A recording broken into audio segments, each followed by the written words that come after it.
That was a hoot. No, wait. It's more like back of the throat. That was a hoot. That's a good heifer. Do you think so? I do. I think it was actually terrible. I know Filbert. I'm nauseous. It's a very racist interpretation of a Jewish person. Is that what he's supposed to be? I'm pretty sure, yeah. And Did that was you your ever see Family Guy? Family Guy? Yeah, Family Guy has a very racist caricature of a Jewish person. It's Mort. The pharmacist? Yes, the pharmacist. And Mort and Filbert are kind of very similar. Really? Yeah. All these cartoon shows have incredibly racist portrayals of Jewish people, though. They do. Yeah. I don't know why, Yeah, it's a thing. The poor, and and all that feeds into the Trump administration's views of the Jewish person. Into the Conglom-O. That's right. We're going political already, and we're talking about Rocko's modern life. Who knew? Who knew that we would get political that fast for Rocko's Modern Life? So Rocko's Modern Life was a TV show on Nickelodeon for our older audiences. If you don't know, that just came out with a Netflix special called Static Cling that a lot of these millennials are going kind of crazy for, and we all have a lot of different opinions about it. So we're going to give you our opinions today. Having said that, I'm Nicole. And I'm Rolando. And this is Remakes, Reboots, and Revivals. An original podcast about unoriginality. That was a boot.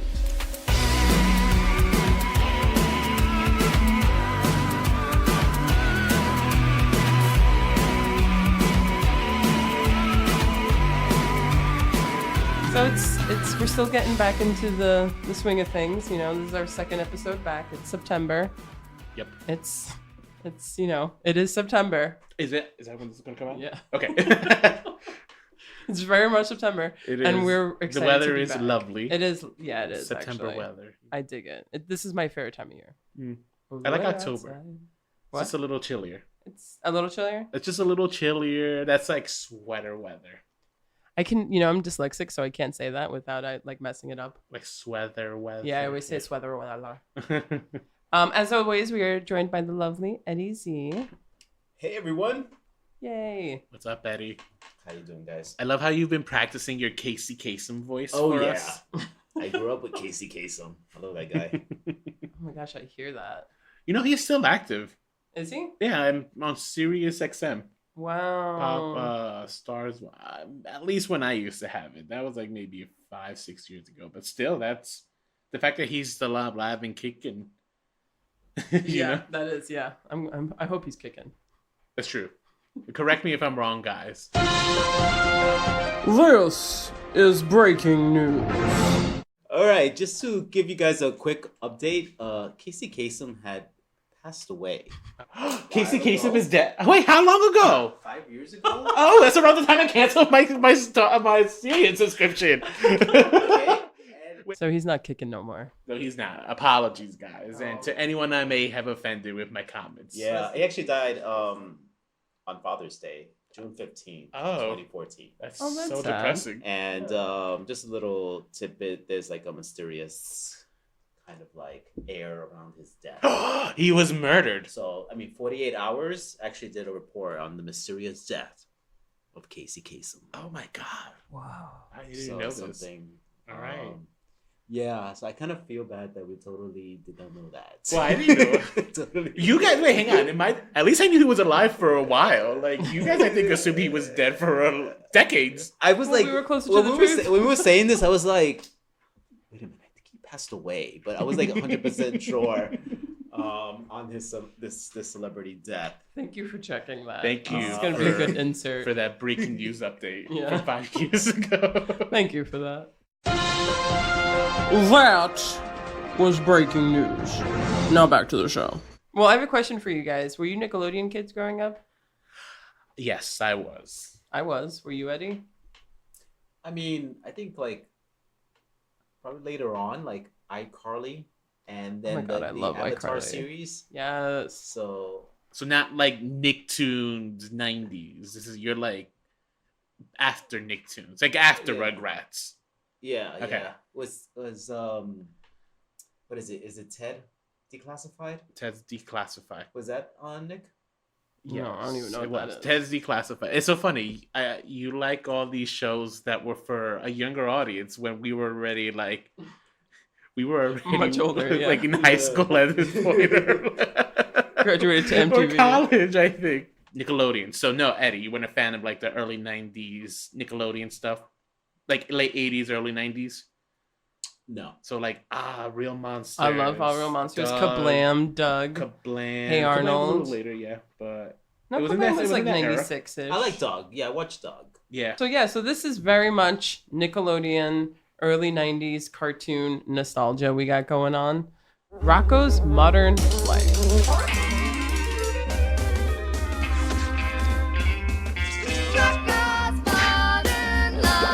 Rocko's Modern Life. It was created by this guy named Joe Murray. He actually created it as a comic book, but he never got it published. Yeah, I think it was called like Timothy. Yeah, it was something. It was called something else. It wasn't called, he wasn't Rocko. It was wasn't. like- Yeah, but this is the age of Ren and Stimpy, Right. and everyone was going batshit crazy over that. So Nickelodeon was like, we need our cartoons to be edgier. We need people of all ages to be watching our stuff. This is how we get put on the map. Oh, that's so interesting. I had read the opposite. Really? So Nickelodeon they actually started their own production studio as a result of Ren and Stimpy because they were having creative differences. The creative differences is that Nickelodeon wanted them to kind of tone it down. Really? Because Ren and Stimpy did their own thing, or Ren and Stimpy, yeah, because they were their own production company. yes, but they also saw the success of it, and they did want it to be edgier, which is why they picked up Rocko's Modern Life. Did you know that the people in Rocko's Modern Life had complete creative control? They did, yeah, because this is right before Nickelodeon had Nickelodeon Studios. I think they were called Games Productions. Yeah. So that Games Productions was like the beginnings of Nickelodeon Studio, even though the company that Murray would have for Rocko's Modern Life was its own thing still. So it was still wholly independent, but we're about to cross over where Nickelodeon starts having full ownership. They're about to go full Disney. Yeah, that's a good way to put it. Full Yeah. Disney. I mean, Disney owns the labor, Disney owns the distribution. Disney owns your ass. Yeah, Disney owns us. Yeah. That's a fun way to put it. But they definitely did want edgier cartoons, and that's why they had complete creative control, and that's why you get this hybrid of a weird children's show that is just like slapstick and pure laughs, and then really hidden dark adult humor in it. Yes. He got the freedom to hire whoever, so he just like got this whole band of misfits that has later gone on to do a bunch of other things. Like the creative director for Rocko's Modern Life is this man named Steven Hillenburg, and do you know who that is? No. He actually went on to create a little cartoon called SpongeBob SquarePants. Oh, he died, right? I think he did. He's dead. Yeah. I'm pretty sure he died. Like, Yeah. people were excited they were going to tribute him at the most recent Super Bowl. Oh, were they? Yeah, the tribute didn't go like as planned. Like, they thought they were going to do like a musical number from the show, but it was kind of more subtle. Oh. Yeah. Well, yeah, but he did, and he went on to have pretty much the entire creative team from Rocko's Modern Life join him on SpongeBob. The voice for Heifer is Tom Kenny, and that's who voices SpongeBob. No. The man who voices Filbert is Mr. Lawrence, and he voices so many voices on SpongeBob. You know the guy who goes, "My leg"? That's Mr. Lawrence, and he does Plankton and all these other characters. Okay. I wasn't a big SpongeBob fan. No. No. I was a big SpongeBob fan. I was a big Rocko and SpongeBob fan. So these two shows, you could see the impact that one had on the other. The opposite. That is so funny. Yeah, I really liked Rocko growing up, and actually revisiting some of these episodes, I was like, oh my god, my youth! I remember this. So what is Rocko's Modern Life? Well, Rocko's Modern Life is about a wallaby who is timid. He's kind of lives a very mundane life. Excuse me, sir. Could I have my frisbee back?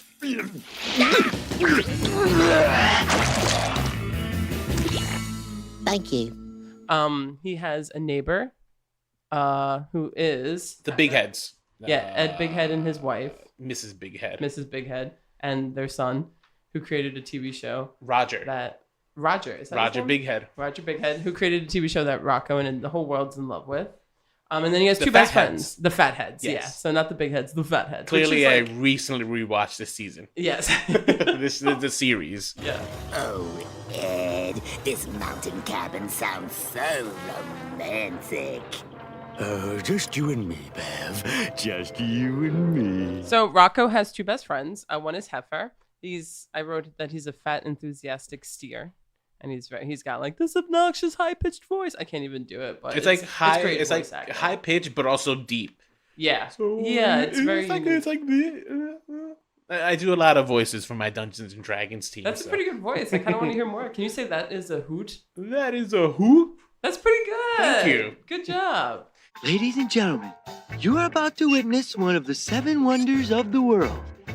At about 11:30 Eastern Standard Time, through this window, our buddy Rocko will descend the staircase as he does every night for a glass of milk. And he ain't dressed for the occasion, if you know what I mean. And then there's Filbert, who is his neurotic, awkward friend of a turtle. He's a turtle. Who you say is Jewish. I think he's Jewish. He wears glasses. He's very like, I can't. Although there's another Jewish character in this show.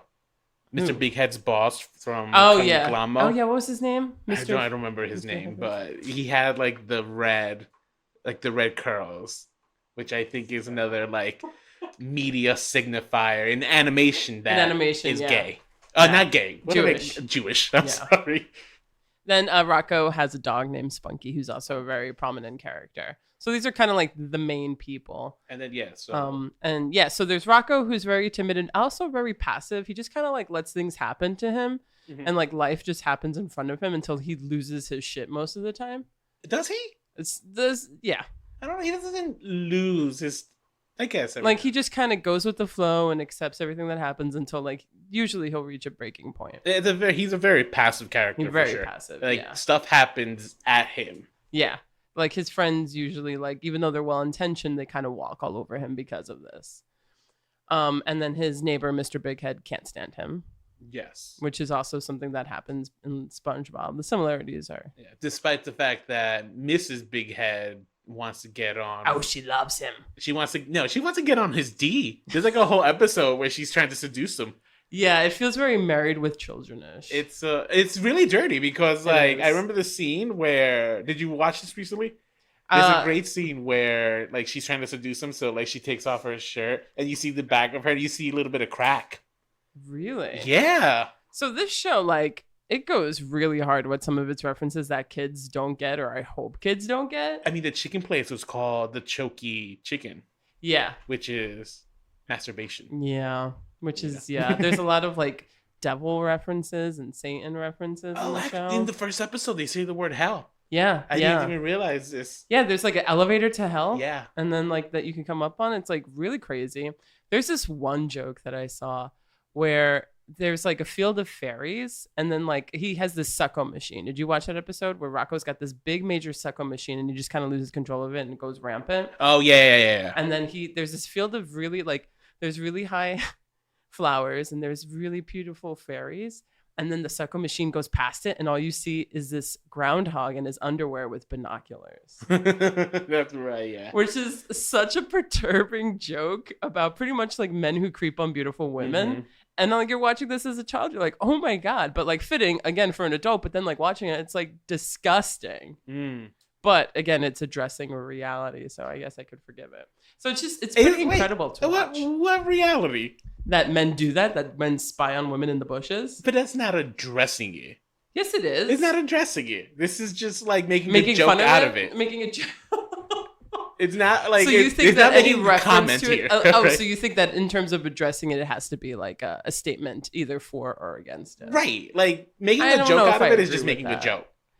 Well, but when you're making jokes for children, which we've covered in other podcasts, I strongly believe that you should not just think that it's just a child's joke, that they're not going to get it. But maybe like because it's showing it's funny, and because it's funny, it's okay, it's fine. My rules completely change though when they become for children. And because I watched this as a child, and look at me, I'm fucked up. Like this did a number on me. Oh, so it's so funny you should mention. So I didn't watch this really. Yeah. So I was a passive watcher. Like I was never. Oh my God, Rocko's Modern Life is on. I'm gonna watch this. Same thing with Ren and Stimpy.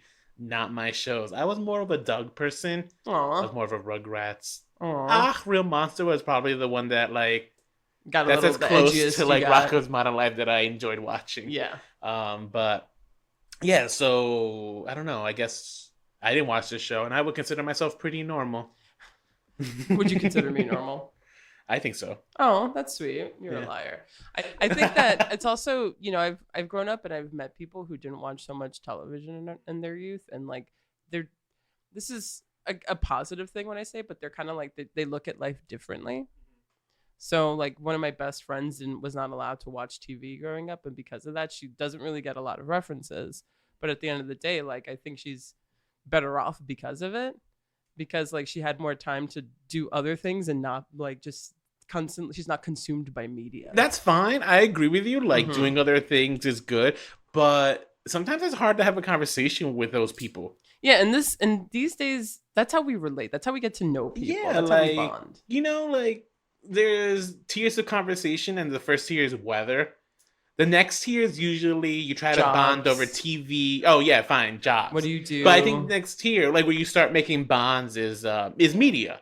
Like, oh, have you seen any cool movies? Have you watched any shows on Netflix? Right? Because those are all things that we all do. But what we watch says a lot about us. Yeah. So if you have someone that you have that in common with, you can start a conversation, and from that's how you create like friendships. Like, they may not be the deepest friendships, but they're friendships. Yeah. I'm having that.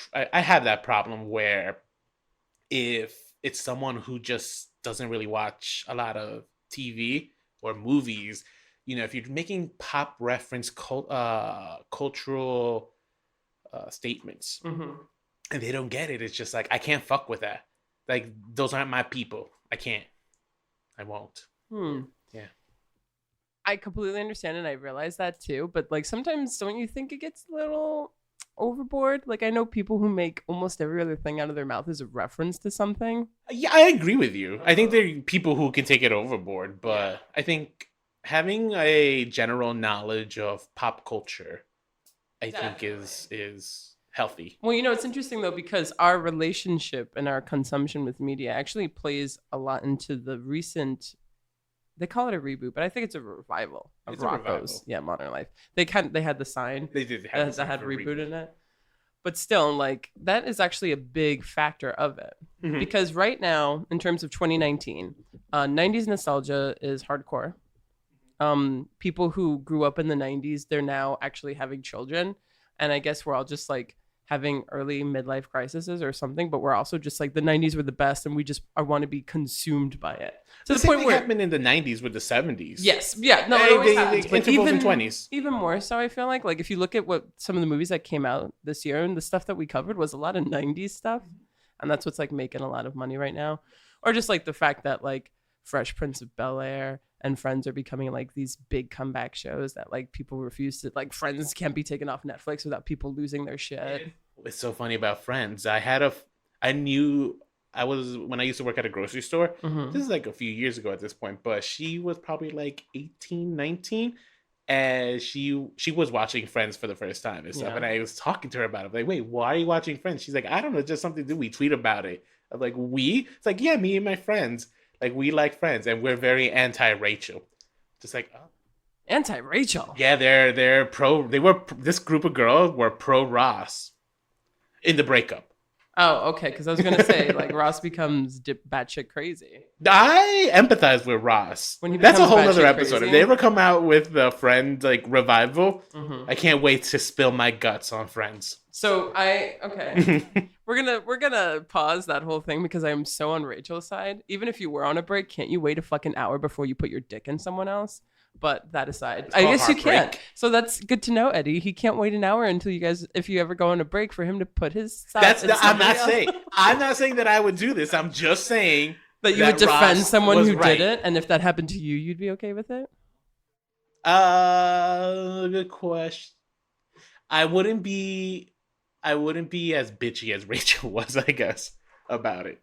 She was incredibly entitled. Wow. We're going to talk about Friends now. We're talking about Rocko's Modern Life. We're talking about 90s culture and how consumed we are by media. So, Rocko's Modern Life, it was one of those episodic TV shows, and I don't really remember how it ended, but apparently they got blasted off into space. Yeah, that's so funny. I didn't know this either. I like I said, I never watched it consistently. Yeah. Like this earlier this week, I guess, was the most Rocko Modern's Life I ever watched, like consistently. Did you like it? Did you enjoy yourself? Like rewatching it now, I didn't even really like it that much back then. Now, kind of, sorta. Like I'm not like I don't know. I wasn't. It felt like a chore. Like I wasn't excited for the next one. Some episodes were better than others. Like I think one of my favorite episodes still is the episode where Heifer finds out he was adopted. Right, that's a good one because it's a funny joke. He's adopted by wolves, and the wolves were fattening him up to eat him. But then they began to love him like a son, and it's also hilarious because you have the little wallaby there. It's just like, oh, I didn't know you were adopted. We've been friends for so long, and it's just like, oh, what a big faux pas. Yeah. So I think that episode still holds up. His binging on food, that was kind of a little whack. I guess it was supposed to be drugs or alcohol, right? But that was one of my favorite episodes. I was surprised at how many episodes when I was watching them, though. I feel like they didn't have a plot. Like it was just anecdotes. Like there was no necessarily beginning or end. So another example I would say is the one where Rocco's trying to get the affection of his neighbor Melba. Yeah. Right? That didn't really have a plot. It was more like, oh, okay, Heifer is going to get him into like all these crazy shenanigans, and nothing gets resolved at the end. So like as I was watching this, I was just thinking, it's just like, was a lot of kids programming like this? Or is it just Rocko's Modern Life and Ren and Stimpy to an extent? Because Ren and Stimpy was very similar in that vein. Yeah, like there weren't plots. And this phase too of like kids cartoons, it was just like a bunch of like craziness happening for like 11 minutes, and then that was it. There wasn't like this thing where beginning, middle, and end, and then something to take away from it at the end. On these kinds of shows. Yeah. Because I'm thinking on the other spectrum. Era, too. Yeah. And like these kind of edgier, kind of like purely for the kind of like gross out of it all. Because like Rocko's Modern Life is kind of gross. Yeah. Like agreed. The drawings and stuff, it's really crude. Like even to call it edgy is like, I think, incorrect. It's like just like downright like kind of disgusting. And that's like the point of it. I don't know if it's disgusting, but I know what you mean. It's no, yeah. Like, I mean, like, the big heads and their obsession with like eating like insects. Yeah. Yeah. Gross. Do you remember who Filbert? Did Filbert get married on the show? That I don't recall. Apparently and I'm talking about the revival, but he bumped. I remember this character, right? She was like a bear or a dog, and she had like a hook for a hand. Oh wow! Do you remember her? There were people like that popped up that I was like, I don't remember you. Like the piece begins with the superhero. Yeah, I do remember this. And I didn't at first. I was like, "Who are you?" And I had to like, go back and remember. I feel there was a similar character in Ren and Stimpy, so maybe I might be confusing him. Oh, there was a similar like superhero Ren and Stimpy and the nipples were like a thing. Was this like after Joel Schumacher's Batman? This was around the time. Okay, I guess nipples were big. Yeah. Oh yeah. Nipples were all the rage in the 90s. Yeah, it was actually interesting how many watching the Netflix special, you really had to be brushed up on your Rockos in order to like at least get the little things. Even though it's only 45 minutes and it goes by relatively fast. But you disagree. Okay, shall we talk about it? Let's dive right into it. So the Netflix special is called Static Cling. Apparently, one of the last episodes of Rocko shoots Heifer, Rocko, and who is voiced by Carlos Azaraki. We never really said who Rocko is voiced by, but he's got a beautiful voice. I love the voice actor. Okay. And I'm most likely saying his last name wrong, and I apologize. He does have a nice voice. I agree. It's very calming. Yes. Which is why it also resonates that he's just like this timid, passive little thing. So Rocko, Heifer, and Filbert get blasted off into space, and apparently they're there for 20 years. Yes, according to the plot. Yes. And the only way that they were surviving was rewatching their VHS tape of their favorite show, The Fatheads. And then they realized that the way that they can get back was by a remote that was in Heifer's butt. And then they come back and it's pretty much 2019 and they're just thrown into the 21st century. And there's this whole thing where Rocko just cannot function and not keep up with the new phone, with like the fact that there's all these new establishments. Just O-Town has completely changed. Speaking of O-Town, hang on. Yeah. O-Town is where they live. Oh no, I know O-Town is where they live, but that's a euphemism, right, for an orgasm? It could be. I'm pretty sure. Like O-Town orgasm. I'm thinking of O-Town the band and their song and Liquid Dreams. Like there was no subtlety in the 90s, all right? Yeah. Liquid Dreams, a wet dream. It could be. It was very crude. It could be. Oh gosh. Yeah, this is just getting grosser and grosser. I know they have a song dedicated about wet dreams. It's peak 90s. Yeah, because like every beginning of a decade still has leftover from the other. For sure. Okay, so where was I though? O-Town. They live in O-Town. They go back to O-Town, and just like the way that their lives have completely changed. Heifer and Filbert assimilate pretty quickly, but Rocko does not, especially when he finds out that his favorite TV show, The Fatheads, has been off the air for many years. It doesn't even rerun. Right, which I don't believe. Like, Yeah, they're which is on weird. Netflix. Yeah. All right. They should have made a joke about the fact that it'd be on Netflix. True, even though there's a lot of shows that aren't like available anywhere. Like it's really hard for me to watch Murder, She Wrote. Well, that's besides the point. This is a Netflix original. Netflix should have promoted the shit out of them, especially when Disney Plus is going to come in to eat them up soon. Okay, I guess it could have been even more on the nose because they're pretty on the nose with They were. like awareness Yeah. of like what's going on in the world and what happened to them and all this stuff. There's this moment in the beginning when they're watching the Fatheads. He's just sitting there with his friends on the couch, and he even turns to them and he says, "Isn't it great how some things never change?" And kind of the whole special to me is in one big message. There's a lot of little messages going on, but it's kind of about how you need to accept change.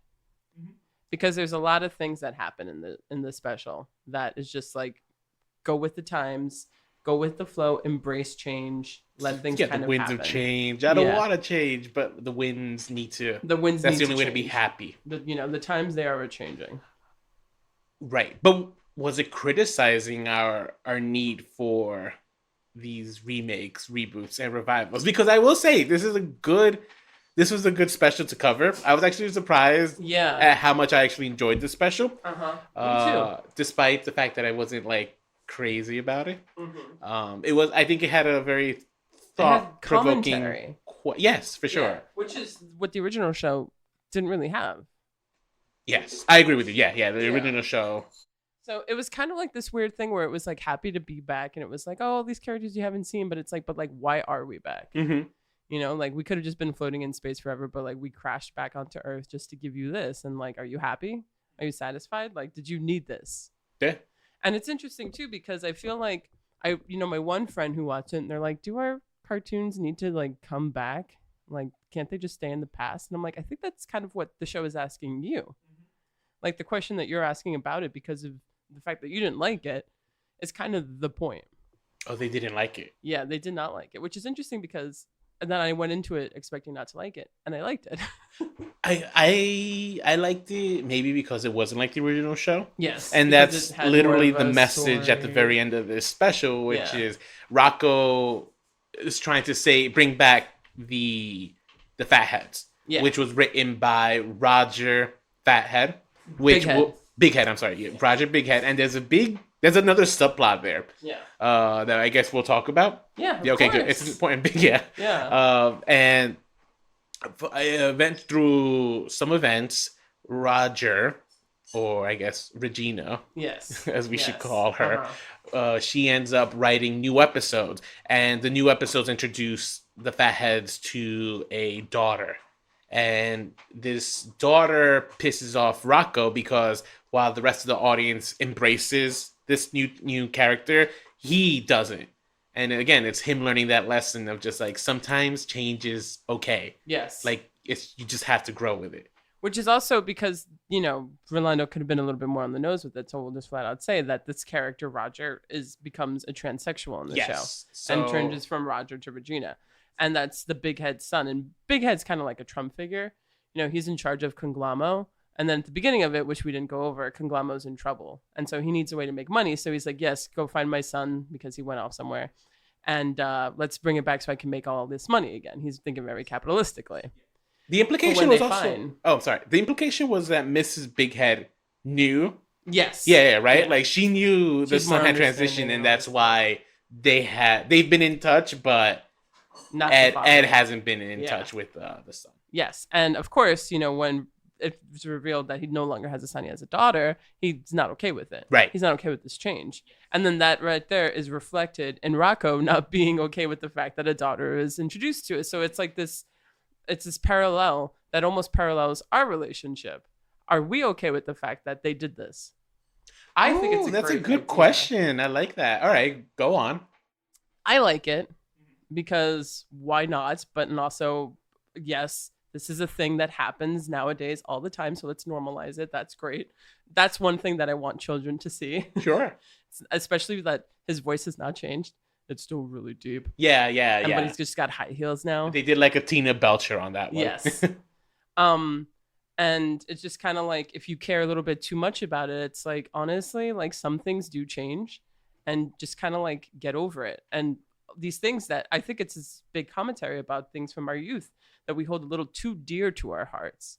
It's kind of like they need the room to kind of grow and to be its own thing without you being so overly protective of it, not wanting it to change, always being the way that it is. This is why people freak out when they do things like all-female Ghostbusters and stuff. It's like, rethink about how important this is to you.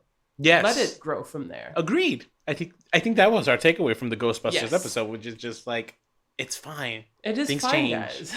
Like, let it go. Yeah, it's fine that a new character gets introduced that, you might need to get used to, because some things, life is ever changing and new characters are always added into your life. So why can't that be reflected in your television or in your movies?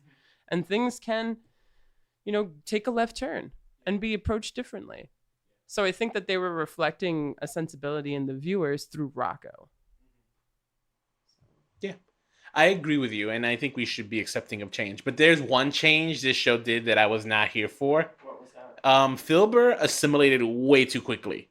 Yeah, Filbur's right character would not have been so into vlogging, so into social media, so into, But I think that the payoff at the end was actually adorable because he had like 5 devoted followers. Oh, that's awesome. And his followers were just his family. Yeah. So it's like, at the end of the day, sometimes actually, there's people who are really insecure and kind of like don't leave their house are actually like really active on social media. That's true. I actually know someone who I actually stopped following her, so I don't even. Oh my god, does she post like depressing stuff? No, the worst, right? She would post like videos of her working out, like, and then say, "Hey, follow." She was pretending like she had like a following.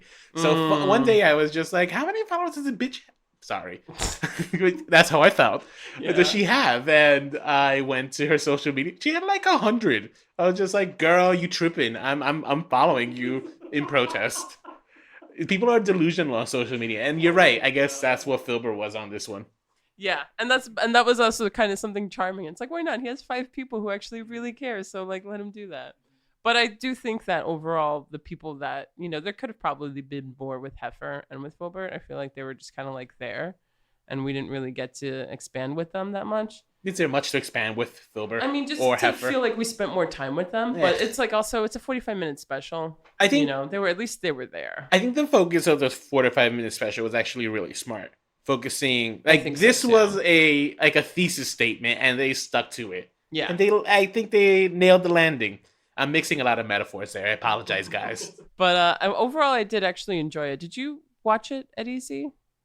I began to watch it, and I gave it maybe 10 minutes. No, not. I saw where it left off. It was like 4 or 5 minutes. Oh, okay. It's just not your thing. Not my thing for animation. It's just not my thing. Okay. But it's very interesting what you guys are saying. I mean, this is one of the moments too where I get to be like, kind of like our audience who just like listen to our podcast and like, oh my god, wait a minute, maybe I should check it out. Yeah. So at least maybe like just think about it, because it does. You guys present a lot of interesting ideas of how meta this is, too. Yeah. No, I agree with you. The episode is the special. Yeah, the special. It's very, very meta. Yes. And I like the fact that it's a special, kind of like how back in the day Futurama had their specials, and you're like, this is great. We're never going to see Futurama again. This is perfect ending. And we got more Futurama, which wasn't horrible. I love Futurama. Do you think we'll get more Rockos? No, I don't. And I don't want it, because I think that this was... at first I was like, really? Why? But then it kind of addressed my question of really why, which is nice, because it's also one of these few remakes and reboots who are like, did we need this? And then if you got it, are you going to be happy with the fact that we're going to do stuff and it's going to be new and like all these different things happening?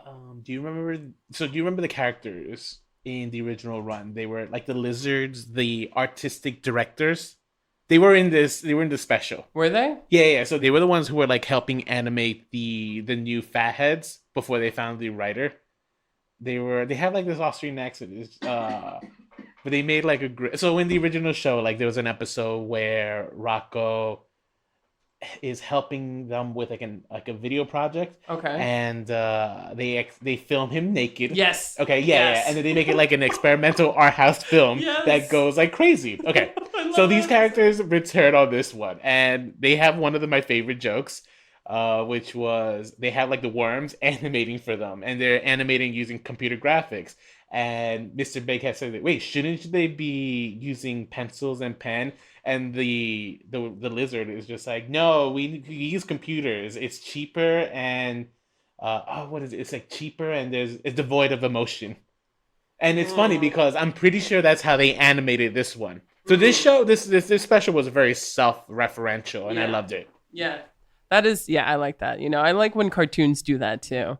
The Simpsons would always do that. Yeah. And I like that it's like, because it's also kind of like aware. And then at the end of the day, it's like, this is what you're getting. So be aware of it too. And like have that kind of awareness with what you're watching, because we have it with what we're making for you. So, and I think that's actually important, especially because there's just so much that you're getting, especially in Rocko's, with just like every 2 seconds when they did the opening, kind of like when we went to the reboot and then they did the reopening and then like you're watching all this stuff happening, like you almost got to like pause it and look at everything that they're doing. Yeah. Because there's a lot going on just in that one part. And we didn't even address the best thing about Rocko's Modern Life, the theme song. Oh, by the B-52s. By the B-52s. Only season 2 and on. But. Yeah, the first one didn't have it. But it's such a good theme song. Like everyone knows that. Rocko's Modern Life. I don't know if everybody knows Rocko's that. Modern It's not... Life. Well, 90s kids know that. I don't know. Did you not know that? Oh, I knew. I knew. Well, I know Rocko's Modern Life. Did you know it, Eddie? The song? Rocko's Modern Life. No. Oh. Well, I knew it, and I love it. I think it's one of my favorite. I mean, TV my favorite thing songs. about that is Spunky. It's just at the end, Spunky. No, I thought at the end was a hoot. No, that's the very end. That's like the last. The end like, credits. it's him chasing Spunky for like a minute. Yeah, it's great. I love that. It's song. fine. It's an okay show. Rewatching it, I was just like, it's fine. Yeah, it was an okay show that didn't need to come back, but like they actually knowing that they made a really good, strong special. Yeah, I will say it had jokes that landed. Mm-hmm. I watching the special, it was only 45 minutes long. Yeah. Like 45, 46. Yeah. It felt longer for me. Yeah. I'm not a fan. Mm. But I think where some of the jokes landed the best, they were good. Yeah, and they were. I think as an overall concept was interesting enough that while I wasn't necessarily into it, it did pique my interest. And I really hope as we move forward and these properties keep getting revived, and we know it's going to happen. Yeah. All right. Disney is listening, and they know we want Lizzie McGuire. They know we want Even Stevens, Cruella DeVille. Wizards of Waverly Place. Wizards of Waverly. These are our own requests. Yeah. They're already in the process of making some of these, but but I really hope that maybe some of these properties will have a little bit of that awareness of what the audience, not necessarily what they want, but what they should get and why they should get it. So does that make sense? That does make sense. And I'm going to bounce off of that and I'm going to start answering the question, did we need this? And I kind of think that in theory, we didn't, but in delivery, we did. Okay. Because I think that a cartoon like this, a non-Disney kind of made for both kids and adults, but more geared to like specifically adults now, is needed because it's the only way that we can get those commentaries and those questions within the piece itself. Mm-hmm. People don't like it when the fourth wall is broken in movies, but you do it in a cartoon all the time and people love it. Because of that, we get cartoons sometimes being more real and direct with us, which is nice because a Disney movie, at the end of the day, they're not going to do that. Oh no, yeah, they're not going to be that's not self-aware. true. Wreck-It Ralph kind of does that. It depends. It also depends on Yeah, I think Wreck-It Ralph might be one of the exceptions to that rule. But also probably because Wreck-It Ralph itself isn't like a wholly Disney property. If that makes sense. Like it's not pure Disney. That's true. That does make sense. Yeah. It has it's that from ability a Simpsons background too, yeah. to make commentary on us as consumers. Because that's another thing this special did. It really hammered the fact of how materialistic and what a consumer society we've just become. Like the iPhone joke. Like it's not an original joke, but it was a good joke. But it's a joke that we all recognize pretty much. We get it. Like we've almost seen it too many times on our iPhones. But that's the thing. I think that an outlet like a cartoon show from our youth that also like speaks to adults and kids is the only way we can get something that's self-referential and kind of like hitting these chords that we kind of needed to. Asking these questions and being like, hey guys, change is good. Don't get so obsessed with things from your youth. Stuff like that. No, I agree. I wonder if... So I know I was just complaining how I feel like we feel like Disney isn't going to do that. However, I think maybe one of the opportunities they might have is actually with Lizzie McGuire. And no, hear me out. Because it's not going to be like Girl Meets World where it's like using Lizzie McGuire for a show for new kids. Yeah. This is going to be like for actual like people our age who grew up with Lizzie McGuire.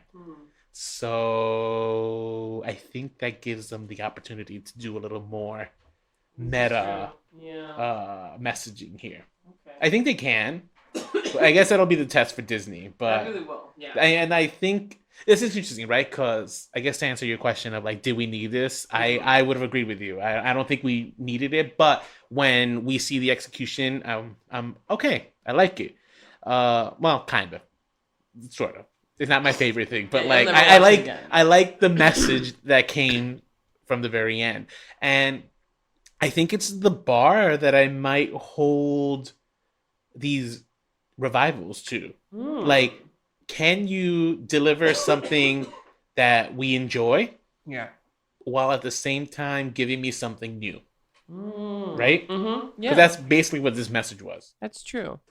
It did something really interesting where even though it was new, it was still very much the same show. It just was a little bit more aware. And I think it's easier because it's a cartoon. I think that something like maybe Lizzie McGuire with live action, like an aged human being might not be as easy. Maybe. Also, like, who is that going to be made for? Because Rocko is very much made for old 90s kids who are now older. And this old 90s show was also kind of made for more mature people who are into edgier stuff. So it was like, it's very much made for adults, even though kids could technically. Yeah, ratings wise, adults actually made up, I think, 20% of the ratings for Rocko's Modern Life. For Static Flame? Oh, no, the original run. 20, yeah, wow, 20%. Yeah. 1/5. Yeah. So that's that is interesting, right? And keep in mind, like when these Nickelodeon shows were coming out, it's not like only the rich could still afford cable, right? Like it wasn't like you're fresh out of college and you're paying for cable. Maybe the uppies, but majority of America at this point still, it was still basic access television that we were watching. So, I think it was a big risk for Nickelodeon to take a chance on a show like this because, their target audience is children. Yeah. And to do something that's a little more risque and a little bit more for adult, it was a risk. Yeah. Interesting. Netflix doesn't have that risk because they, I don't even think, you keep saying that it's for, I'm assuming, I agree with you. It is for like our generation. Yeah. It's not for new people who are interested in the show because I don't think they don't do a good job of establishing Rocko as a new character, right? Like it's just like you need to know who he was to like enjoy it. Yeah. Which actually could be Eddie why necessarily you just saw 4 or 5 minutes of it and gave up because you yourself admitted you never really watched the show. Yeah, I agree. Should we do a lightning round? How? I guess you're right. I guess we can't do a lightning round. The only reason we're not doing his lightning round is who we're going to compare, Rocko to Rocko. Rocko to Rock. Yeah, I guess you're right. I would have Regina liked more to Roger. spunky. I like Regina. I could have used more spunky. I will say that. Oh, that's 'Cause true. it's a They great really dog. didn't use Spunky here. Yeah. Yeah.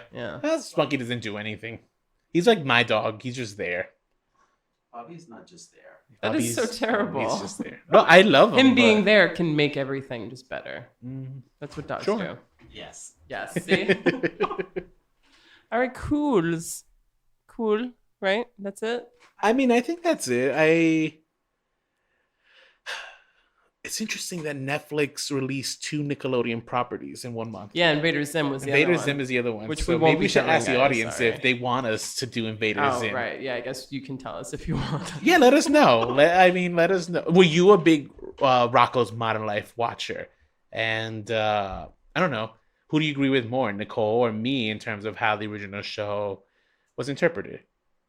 Right? And where can they leave us their opinions? They can email us at remakes.reboots.revivals@gmail.com. You guys can Instagram us. We're at Remakes Reboots Revivals. And if you must, you can Facebook us. We're more active on our email and Instagram, but facebook.com/remakes reboots and revivals. Thank you, Nicole. You're Yes. welcome. And as always, guys, please leave us a rating on your app. Yes. So that way we know what you guys are enjoying and what you guys are not. And Yeah. like I said, I really do want to hear from you. Let us know if you want us to do Invader Zim. Yeah. I mean, Nicole's giving me a face like, how dare you Why let did you the open that audience door? decide this? But I feel like Invader Zim is, I never watched it, right? So this would be like a whole new experience for me from beginning to end. Me And too. yeah, so I think that's exciting. Yeah, I guess so. Like there is a cult following for Invader Zim. There is. Emos usually.